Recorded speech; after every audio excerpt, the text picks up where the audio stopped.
আসসালামু আলাইকুম গাইজ, আজকে হচ্ছে শুক্রবার, জুম্মার দিন। আর এখন বাজে হচ্ছে, মোবাইলে হচ্ছে বাজে, দেখাই, দেখা যাচ্ছে, আমি দেখাই মোবাইলটা,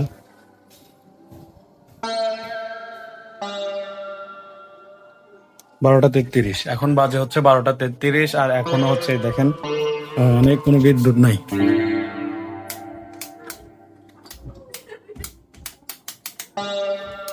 ঠিক আছে, আপনারা ভাবতে পারেন যে এটা হচ্ছে না রাখছি, না, এটাও ঠিক আছে, কোনো বিদ্যুৎ নাই। মানে বিষয়টা বোঝেন যে আজকে একটা জুম্মার দিন, জুম্মাবার, আজান হচ্ছে, তারপরে হচ্ছে বিদ্যুৎ নাই, তাহলে ওরা কতটা নাস্তিক। নাস্তিক কি বলবো, মানে বললে অনেক কিছুই বলা যায়। ওরা কতটা এরকম বেধর্মী হলে এরকম আজানের সময়, জুম্মার একটা দিন, তারা বিদ্যুতের লাইন বিচ্ছিন্ন করে রাখতে পারে কেন? আজান দিতে সর্বোচ্চ 10 থেকে 12 মিনিট, কি 10 মিনিট, সর্বোচ্চ 10 মিনিট লাগে। 10 মিনিটের জন্য তারা বিদ্যুৎটা দিত, 10 মিনিটের জন্য বিদ্যুৎটা দিত, আজানটা হতো, তারপরে আবার ডিসকানেক্ট করে দিত। আমি দেখি একটু আমাদের যে বাদেরহাট আহ, অভিযোগ কেন্দ্র আছে, বিদ্যুৎ অফিস আছে, ওইখানে আমি একটু ফোন দিয়ে দেখি তারা কি বলে। চলুন, কি ফোন দেই, কি বলে।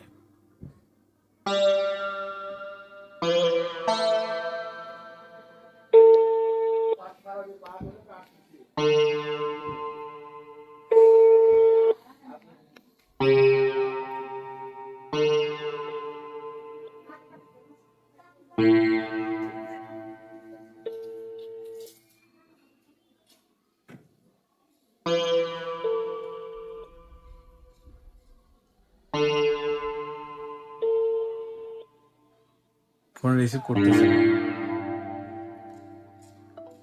এই যে ডিসকানেক্ট হয়ে গেল। ঠিক আছে, মানে ফোনটা ধরলো না। এই হচ্ছে দেশের বর্তমান অবস্থা।